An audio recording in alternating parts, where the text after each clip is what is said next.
বিজ্ঞান বলে একজন প্রাপ্তবয়স্ক সুস্থ মানুষ একবার সহবাস করলে যে পরিমাণ বীর্য নির্গত হয় তাতে 40 কোটি শুক্রাণু থাকে। লজিক অনুযায়ী মেয়েদের গর্ভে যদি সেই পরিমাণ শুক্রাণু স্থান পেত তাহলে 40 কোটি বাচ্চা তৈরি হতো। এই 40 কোটি শুক্রাণু মায়ের জরায়ুর দিকে পাগলের মতো ছুটতে থাকে। জীবিত থাকে মাত্র 300 থেকে 500 শুক্রাণু, আর বাকিরা এই ছুটে চলার পথে ক্লান্ত অথবা পরাজিত হয়ে মারা যায়। এই 300 থেকে 500 শুক্রাণু যেগুলো ডিম্বাণুর কাছে যেতে পেরেছে, তাদের মধ্যে মাত্র একটি মহাশক্তিশালী শুক্রাণু ডিম্বাণুকে ফার্টিলাইজ করে অথবা ডিম্বাণুতে আসন গ্রহণ করে। সেই ভাগ্যবান শুক্রাণুটি হচ্ছে আপনি কিংবা আমি অথবা আমরা সবাই। কখনো কি এই মহাযুদ্ধের কথা মাথায় এনেছেন? আপনি যখন দৌড়েছিলেন তখন ছিল না কোনো চোখ, হাত, পা, মাথা, তবুও আপনি জিতেছিলেন। আপনি যখন দৌড় দিয়েছিলেন তখন আপনার ছিল না কোনো সার্টিফিকেট, ছিল না মস্তিষ্ক, তবুও আপনি জিতেছেন। আপনি যখন দৌড় দিয়েছিলেন তখন আপনার ছিল না কোনো শিক্ষা, কেউ সাহায্য করেনি, তবুও আপনি জিতেছিলেন।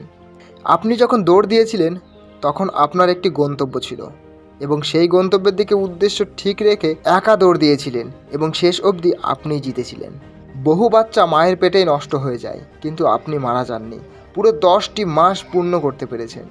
বহু বাচ্চা জন্মের সময় মারা যায়, কিন্তু আপনি টিকে ছিলেন। বহু বাচ্চা জন্মের প্রথম 5 বছরেই মারা যায়, কিন্তু আপনি এখনও বেঁচে আছেন। অনেক শিশু অপুষ্টিতেই মারা যায়, কিন্তু আপনার কিছুই হয়নি। বড় হওয়ার পথে অনেকেই দুনিয়া থেকে বিদায় নিয়েছে, কিন্তু আপনি এখনও আছেন। আর আজ আপনি কিছু একটা হলেই ঘাবড়ে যান, নিরাশ হয়ে পড়েন। কিন্তু কেন? কেন ভাবছেন আপনি হেরে গিয়েছেন? কেন আপনি আত্মবিশ্বাস হারিয়ে ফেলছেন? এখন আপনার বন্ধু বান্ধব, ভাই বোন, সার্টিফিকেট সব কিছুই তো আছে। হাত পা আছে, শিক্ষা আছে, প্ল্যান করার মস্তিষ্ক আছে, সাহায্য করার মানুষ আছে, তবুও আপনি আশা হারিয়ে ফেলছেন। যখন আপনি জীবনের প্রথম দিনে হার মানেননি, 40 কোটি শুক্রাণুর সাথে মরণপণ যুদ্ধ করে ক্রমাগত দৌড় দিয়ে কারোর সাহায্য ছাড়াই প্রতিযোগিতায় একাই বিজয়ী হয়েছেন, তাহলে হতাশ কেন? কেন একজন আপনার লাইফ থেকে চলে গেলে সেটা মেনে নিতে পারেন না? কেন আপনি একটা কিছু হলেই ভেঙে পড়েন? কেন বলেন আমি আর বাঁচতে চাই না? কেন বলেন আমি হেরে গিয়েছি? এমন হাজারো কথা তুলে ধরা সম্ভব, কিন্তু আপনি কেন হতাশ হয়ে পড়েন? আপনি কেন হারবেন? কেন হার মানবেন? আপনি শুরুতে জিতেছেন, শেষে জিতেছেন, মাঝপথেও আপনিই জিতবেন। নিজেকে সময় দিন, মনকে প্রশ্ন করুন কি প্রতিভা আছে আপনার। মনের চাওয়াকে সবসময় মূল্য দিন, সবসময় ঈশ্বরকে স্মরণ করুন, দেখবেন আপনি জিতে যাবেন। শুধু মনের জোর নিয়ে যুদ্ধ করতে থাকুন, নিজে জিতে যাবেন। অনুভূতি, ভালোবাসা ও মায়া, এই জিনিসগুলো জীবনের যত কম প্রকাশ করবেন, মানুষ আপনাকে আঘাত করার সুযোগ তত কম পাবে। তাই অনুভূতি, ভালোবাসা ও মায়া প্রকাশ না করাই ভালো। জীবনে 3টি কথা মনে রাখবে: যে বিপদের দিনে তোমাকে সাহায্য করেছে তাকে কোনোদিনও ভুলবে না, যে তোমাকে ভালোবাসে তাকে কোনোদিনও ঘৃণা করবে না, আর যে তোমাকে বিশ্বাস করে তাকে কোনোদিনও ধোঁকা দিও না।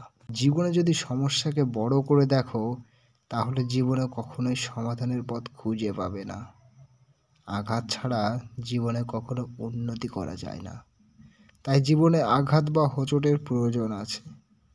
জীবনে যত আঘাত পাবে, জীবনে ততই কাছের মানুষগুলোকে চিনতে পারবে।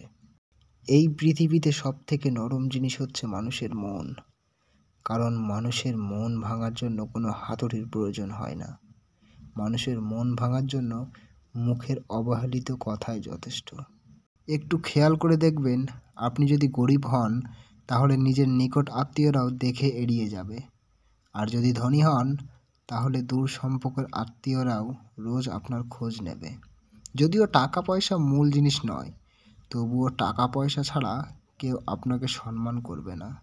তাই সময় থাকতে টাকা পয়সা সঞ্চয় করুন, সময় থাকতে মানুষের মূল্য দিন। সময় পার হয়ে গেলে প্রিয় মানুষের জন্য কেঁদে কী লাভ? মানুষ মরে যাওয়ার পর আমরা তার মূল্য দেই, সময় থাকতে সেই মানুষের মূল্য আমরা দেই না। সম্পর্ক কখনো অন্য ব্যক্তির কারণে ভাঙে না, সম্পর্ক ভাঙে যে অন্য ব্যক্তিকে প্রশ্রয় দেয়। জীবনের গুরুত্ব তাকেই দিও যে তোমার মূল্য বোঝে। আর একটা কথা, ধৈর্য মানুষকে উন্নত করে আর রাগ মানুষকে ধ্বংস করে।